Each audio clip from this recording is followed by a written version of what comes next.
नमस्कार, मी हर्षाली. हितगुज या आपल्या खास कार्यक्रमात आपल्या सर्वांचं स्वागत. या कार्यक्रमात आपण नेहमीच विविध आजार, त्यावरील उपचार याबद्दल चर्चा करत असतो आणि महत्त्वाचं म्हणजे यावर तज्ज्ञांचं मार्गदर्शन देखील घेत असतो. आणि आजचा आपला विषय आहे संधिवात आणि आधुनिक उपचार पद्धती. आणि यावर मार्गदर्शन करण्यासाठी आपल्या स्टुडिओमध्ये आलेले आहेत संधिवात तज्ज्ञ डॉक्टर निलेश मगर पाटील. डॉक्टर, स्वागत आहे तुमचं. नमस्कार. डॉक्टर निलेश पाटील हे गेले बरेच वर्ष संचेती हॉस्पिटल येथे संधिवात तज्ज्ञ म्हणून कार्यरत असून त्यांनी आपली पदवी गव्हर्नमेंट मेडिकल कॉलेज मिरज आणि DNB हे केम हॉस्पिटल मुंबई येथून पूर्ण केलेलं आहे. तसेच यांनी पोस्ट डॉक्टरल क्लिनिकल फेलोशिप ही Indian spinal injury centre new Delhi आणि 2 वर्षांची ऑनलाईन फेलोशिप ही युरल स्वित्झर्लंड येथून पूर्ण केलेली आहे. फेलोशिप दरम्यान प्रोफेसर AN मालविया हे त्यांचे मेंटॉर होते. डॉक्टर मालविया हे भारतातील पहिले संधिवात तज्ज्ञ ज्यांनी दिल्ली येथील एम्स हॉस्पिटलमध्ये 1970 साली पहिले संधिवाताचे क्लिनिक सुरू केले. डॉक्टर निलेश पाटील हे गेले 8 वर्षांपासून संचेती हॉस्पिटलमध्ये आपली सेवा देत आहेत. तसेच पिंपरी चिंचवड येथे सुद्धा ते आपली सेवा देत आहेत. चला तर विषयाला सुरुवात करूयात. तर डॉक्टर, सुरुवातीलाच आपल्या प्रेक्षकांसाठी संधिवात म्हणजे काय आणि त्याचे प्रकार काय आहेत? येस, तो संधिवात म्हणजे सांधा आणि त्याचे वात म्हणजे सांध्यांची कुठली इजा असेल किंवा सांध्यांचा कुठलाही आजार असेल तर त्याला आपण संधिवात म्हणतो. आणि संधिवाताचे 100हून अधिक प्रकार आहेत. आणि त्यातले आपण जे सर्वात जास्त कॉमन 2 प्रकार बघतो त्याला पहिला म्हणजे रुमॅटॉइड आर्थरायटिस, ज्याला आमवात म्हणतात, आणि त्यानंतर दुसरा ज्याला ऑस्टिओ आर्थरायटिस किंवा झिजेचा संधिवात जो वयस्कर लोकांना होतो. असे 2 त्यांचे प्रमुख वाताचे प्रकार. त्यानंतर अजून बरेचसे प्रकार आहेत, ज्यात आहे सोरियासिसमुळे होणारा संधिवात, त्यानंतर आहे पाठीचा तरुण पेशंट्सला किंवा तरुणांना होणारा पाठीचा आमवात, त्याला म्हणतात अँकायलोजिंग स्पॉन्डिलायटिस. त्यानंतर अजून SLE नावाचा एक प्रकार आहे, ज्यात पेशंटला ऑटो इम्युन असतात, म्हणजे स्वतःच्या सेल स्वतःच्या अगेन्स्ट काम करतात. त्यामुळे पेशंटला चेहऱ्यावरती रॅश येणं किंवा जॉईंट्सला पेन होणं किंवा हार्टला किंवा किडनीला इजा होणं. त्यानंतर असे बरेचसे प्रकार आहेत. आणि अजून एक सगळ्यात इम्पॉर्टंट म्हणजे युरिक ॲसिडचा प्रॉब्लेम. ज्या पेशंटला युरिक ॲसिडचा प्रॉब्लेम असतो त्या पेशंटचे घोट्यांमध्ये प्रामुख्याने पहिला जो जॉईंट असतो टोचा, त्या जॉईंटला स्वेलिंग असणं. सो असे संधिवाताचे वेगळे प्रकार आणि त्यानुसार त्यांची लक्षणं असतात. ओके, मग आता हा संधिवात कोणाला होतो आणि त्याची काय कारणं आहेत? येस, संधिवात कुणाला होतो याचं असं काही प्रमुख रिझन नाही आहे, but this can happen to anyone. कुणालाही हा आजार होऊ शकतो. पण जेवढा सायन्सचा अभ्यास आहे त्यात असं दिसून येतं की स्पेशली 15 ते 45 वयोगटातील बायकांना हा संधिवात जास्त होतो. तसेच त्याचं जे मेन कारण आहे ते आहे की थोडा जेनेटिक त्याच्यात अंश असतो. सो ज्या बायका किंवा जे संधिवाताचे पेशंट्स ते जीन्स कॅरी करत होते, आता जे काही कारण असतो ते जीन ॲक्टिव्ह झाल्यामुळे हा संधिवात होतो. आता जीन ॲक्टिव्ह होण्याचे कारणं त्यातलं सगळ्यात इम्पॉर्टंट, जर पोटात इन्फेक्शन झालं किंवा डेंटल हायजीन नीट नसेल किंवा कोणी स्मोकिंग करत असेल, सर या कारणांमुळे तो जीन ॲक्टिव्ह होतो. आणि जसा तो जीन ॲक्टिव्ह होतो तसं तो आजार तुमच्या जॉईंट्सवरती अफेक्ट करतो, म्हणजे जॉईंट्सवरती अटॅक करतो. तर डॉक्टर, संधिवात म्हणजे काय, त्याचे प्रकार याविषयी आपण बोललो, त्याची कारणं पण पाहिली, पण मुळात संधिवात झालेला आहे हे ओळखायचं कसं, म्हणजे याची लक्षणं काय आहेत? येस, अतिशय योग्य क्वेश्चन आहे हा. संधिवाताचा पेशंट ज्यावेळी संधिवात त्या पेशंटला होतो त्यावेळी पेशंटला साधारणपणे हाताचे जे स्मॉल जॉईंट्स आहेत त्या जॉईंटला सूज असणं, ते सांधे सकाळी उठल्यानंतर अकडणं, त्यानंतर सांध्यांना वारंवार सूज असणं आणि इव्हन हाताची मूवमेंट किंवा पायाची मूवमेंट कमी होणं. सो शरीरातल्या कुठल्याही जॉईंटला, हाताचे जॉईंट्स, पायाचे जॉईंट्स, नी जॉईंट, अँकल जॉईंट, कुठल्या जॉईंटला सूज आली तर तो इमिजिएटली किंवा लगेच संधिवात तज्ज्ञांना दाखवावं. त्यानुसार काही पेशंटला जर सोरियासिस असेल, त्या पेशंटला सांधे सुजायला लागले किंवा सांधे आखडायला लागले, त्यांनी संधिवात तज्ज्ञांना दाखवावं. त्यानंतर तरुण पेशंट ज्यांना पाठदुखीचा त्रास आहे, भयंकर पेन्स आहेत, रात्री कुशी बदलायला त्रास होतो, सकाळी उठल्यानंतर कंबर अकडते, किंवा तरुण पेशंट ज्यांना अँकलला, नीला स्वेलिंग आहे, अशा पेशंटनी लगेच डॉक्टरला दाखवावे. आता सगळ्यात महत्त्वाचा प्रश्न असा येतो की संधिवात झालेल्या पेशंटनी काय करावं आणि नेमकं ते कोणाला ट्रीटमेंट घ्यावी, कोणाला दाखवावं? हो, सो जसं आपण संधिवात झालेल्या पेशंटची लक्षणं आपण डिस्कस केली, तर त्या पेशंटनी पटकन संधिवात तज्ज्ञ म्हणजेच रुमॅटॉलॉजिस्ट यांना दाखवावं. सो जे रुमॅटॉलॉजिस्ट आहेत त्यांचं मेडिसिन म्हणजे MD किंवा DNB मेडिसिन नंतर संधिवातात आयदर फेलोशिप झालेली असते किंवा त्यांचं सुपर स्पेशालिटीची डिग्री असते DM किंवा DNB. सो अशा पेशंट्सनी पटकन संधिवात तज्ज्ञांना दाखवावं आणि त्यानंतर ज्यावेळी तुम्ही संधिवात तज्ज्ञांकडे जातात त्यावेळी संधिवात तज्ज्ञ तुम्हाला व्यवस्थित एक्झामिन करतात. त्यानंतर तुमच्या मोजक्याच अशा काही ब्लड टेस्ट सांगतात आणि गरज पडली तर एक्सरे किंवा CT स्कॅन यासारखे काही टेस्ट सांगतात आणि त्या टेस्ट आणि त्यांनी जे एक्झामिन करताना आलेले त्यांची लक्षणांचे फाइंडिंग्स त्या आधारे ते तुमचे निदान करतात आणि त्यानुसार तसे ते ट्रीटमेंट सुरू करतात. ओके, आता संधिवाताच्या उपचाराबद्दल बोलूया. तर संधिवातावरच्या उपचार पद्धती नेमक्या कोणकोणत्या आहेत त्याविषयी थोडं सविस्तरमध्ये सांगा. येस, सो संधिवातात आतापर्यंत बरेचसे जे मेडिसिन्स आपण देत आलो त्यांना म्हणतात DMARDs, so disease modifying anti rheumatic drugs. So ह्या आता ऑलमोस्ट 1988 ते आतापर्यंत म्हणजे मागची ऑलमोस्ट 50 वर्ष त्या बाजारात उपलब्ध आहेत आणि ते आतापर्यंत सगळे रुमॅटॉलॉजिस्ट ऑल ओव्हर वर्ल्ड त्या मेडिसिन्स देतात आणि त्या मेडिसिन्सने ऑलमोस्ट 70 to 80% पेशंट्स बरे होतात. सो ज्या पेशंट्सला या मेडिसिनने फरक पडत नाही किंवा ह्या मेडिसिनने त्यांना जास्त इफेक्ट दिसत नाही त्यांना आम्ही पुढचे मेडिसिन्स देतो. त्या मेडिसिन्सला म्हणतात बायोलॉजिकल मेडिसिन्स किंवा जैविक मेडिसिन्स. तो हे मेडिसिन्स जसं सायन्स प्रगत झालं त्यानुसार ते डेव्हलप केलेले आहेत आणि ते डेव्हलप केलेले मेडिसिन्स हे पर्टिक्युलरली तुमच्या संधिवाता कशामुळे झाला आणि संधिवातावरती योग्य तो उपचार देण्यासाठी मेडिसिन्स आहेत. सो ह्या मेडिसिन्सचा म्हणजे ऑलमोस्ट 70 पहिले जे मेडिसिन झाले त्यांचा 70 to 80% फरक पडतो. त्यातले काही पेशंट ज्यांना मेडिसिन्सने फरक नाही पडला जर ह्या मेडिसिन दिल्या तर ऑलमोस्ट तो 100% पर्यंत जातो. सो पेशंटला पुढचे कॉम्प्लिकेशन्स होत नाहीत. ओके, जसं तुम्ही म्हटला सायन्स प्रगत झालेलं आहे तर त्या हिशोबाने या संधिवातावर आधुनिक ट्रीटमेंट्स आता कोणत्या अवेलेबल आहेत? हां, सो मी जे आत्ता तुम्हाला सांगितलं की सगळ्यात इम्पॉर्टंट त्यांचे बायोलॉजिकल मेडिसिन्स. सो त्यात काही इंजेक्शन्स असतात, काही टॅबलेट्स असतात. जे इंजेक्शन्स आहेत त्यांना म्हणतात TNF अल्फा ब्लॉकर्स, जे प्रॉपर TNF अल्फा नावाचं जे शरीरात रक्तात प्रमाण वाढलेलं असतं त्याच्यावरती काम करतं. त्यानंतर अजून रिटक्सिमॅब नावाचं इंजेक्शन आहे, ते इंजेक्शननी पण पेशंटला संधिवात कमी होण्यास मदत होते.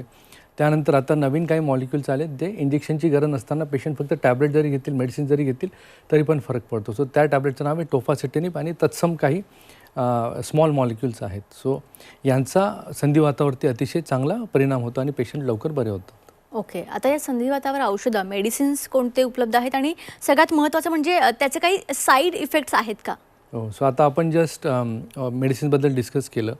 सो आता जनरली या मेडिसिनचे काही साईड इफेक्ट नसतात, पण जरी काही झालेत तरी डॉक्टर ते योग्य रीतीने हँडल करतात.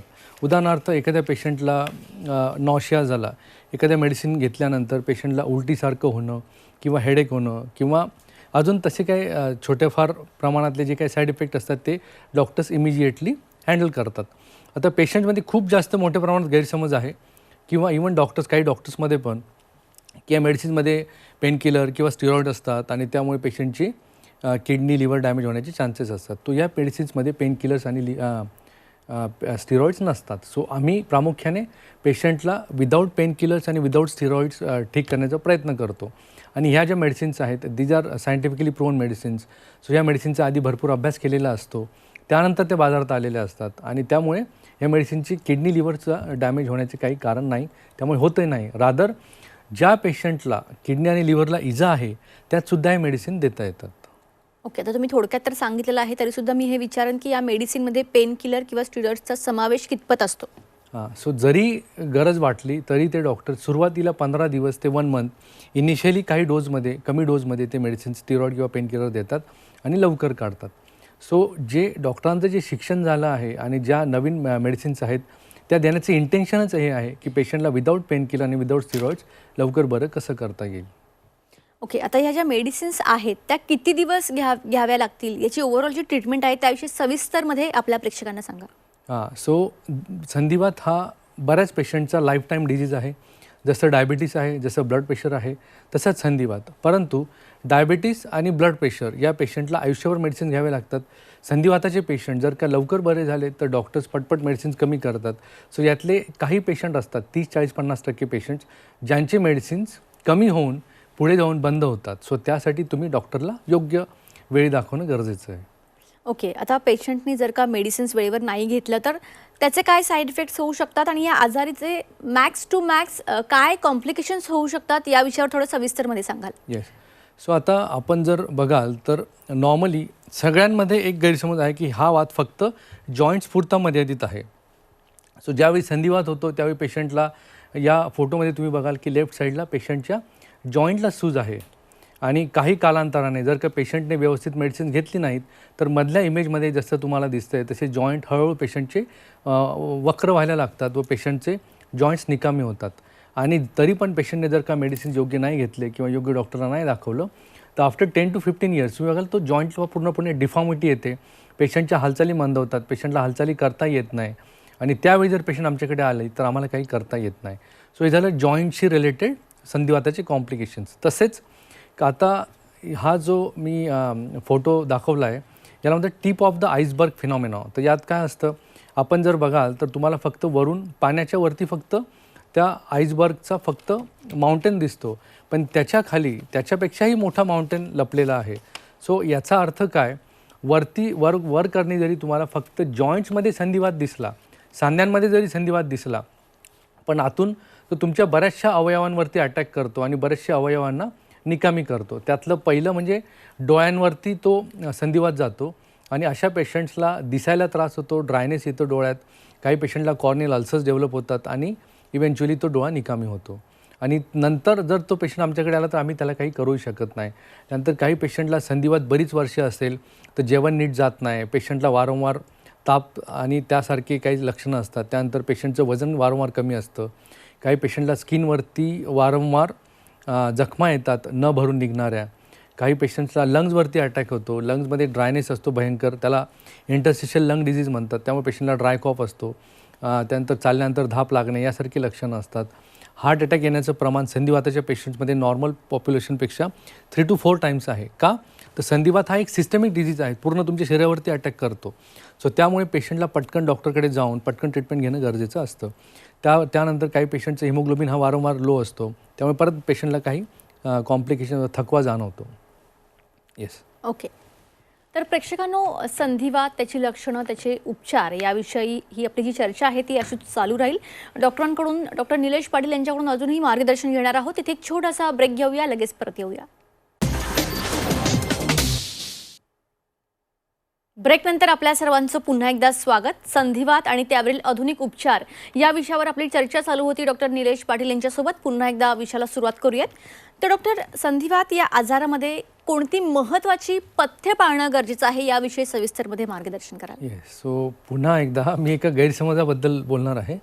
सो सगळ्यांमध्ये एक गैरसमज आहे की संधिवात झाल्यानंतर आपण आंबट खाऊ नये, दही खाऊ नये किंवा आंबवलेले पदार्थ खाऊ नये. तर परत हा एक गैरसमज आहे. सो जर का तुम्ही संधिवाताचे कारणांमध्ये जाल की हे कारणं का होते, तर त्यात तुम्हाला कळेल की जेवण किंवा खाण्याच्या पद्धती आणि संधिवात याचा काही संबंध नाही आहे. सो साऊथ इंडियातले पेशंट, साऊथ इंडियातली सगळी माणसं हे आंबवलेले पदार्थ खातात, पण प्रमाण संधिवाताचं हे तेवढंच आहे जेवढं महाराष्ट्रात किंवा देशात इतर ठिकाणी आहे. सो खाण्याचा आणि संधिवाताचा काही संबंध नाही आहे.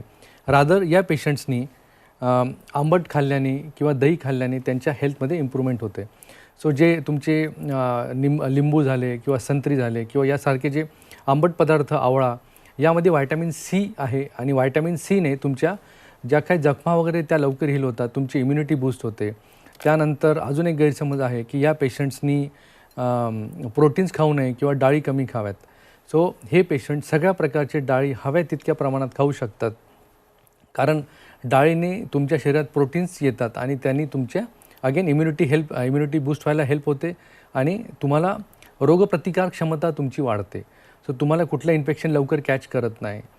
संधिवाताच्या पेशंट्सची ऑलरेडी इम्युनिटी थोडी डाऊन असते आणि त्यात पेशंटने परत काही असली अननेसेसरी पथ्य पाळली तर पेशंटला बाकी कॉम्प्लिकेशन जास्त होतात. सो पेशंटनी काही पथ्य पाळण्याची गरज नाही. सगळे डाळी वगैरे खाऊ शकतात, सगळ्या प्रकारचे कडधान्य खाऊ शकतात, सगळ्या प्रकारचे आंबट दही वगैरे खाऊ शकतात, सगळ्या प्रकारची फळं, सीजनल फ्रूट्स फार चांगली असतात.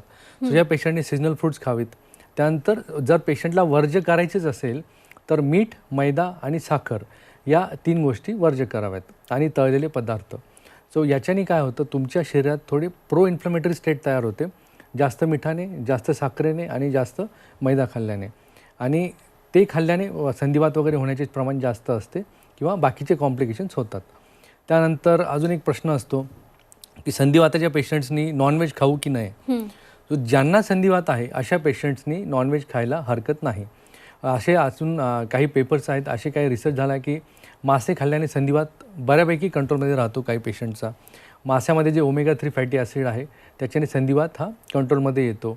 त्यानंतर मांसाहारमध्ये जर पेशंट मांसाहार जरी करत असेल किंवा अंडी खात असेल तरी पण तुम्हाला प्रोटीनची चांगली एनर्जी प्रोटीनचा चांगला सोर्स असल्यामुळे एनर्जी बिल्डअप व्हायला मदत होते. आता सगळ्यात इम्पॉर्टंट, ज्या पेशंटला युरिक ॲसिडचा प्रॉब्लेम आहे किंवा ज्या पेशंटला गाऊट आहे, सो गाऊट, युरिक ॲसिडचा प्रॉब्लेम आणि संधिवात यात फरक आहे. सो ज्यांना संधिवात आहे त्यांनी नॉनव्हेज खाल्लं किंवा त्या पेशंट्सनी अंडी वगैरे खाल्ली तर काही हरकत नाही. गाऊटच्या पेशंटने मात्र नॉनव्हेज टाळावे. सो नॉनव्हेजमध्ये त्यांनी प्रामुख्याने मासे टाळावेत. त्या पेशंटने चिकन, मटन, तळलेले पदार्थ टाळावेत. आणि या पेशंटने अगेन प्रोटीन्स वगैरे सगळे खाऊ शकतात. सो गाऊटच्या पेशंटला ज्यातनं ॲनिमल सोर्स ऑफ प्रोटीन आहे, जसं चिकन, मटन आणि मासे, सो ते खाल्ल्याने पेशंटचं गाऊट किंवा युरिक ॲसिड वाढण्यास मदत होते व पेशंटला लवकर गाऊटचे अटॅक येतात. तसेच संधिवाताच्या पेशंट्सने अल्कोहोल टाळावे, स्पेशली गाऊटच्या पेशंटने.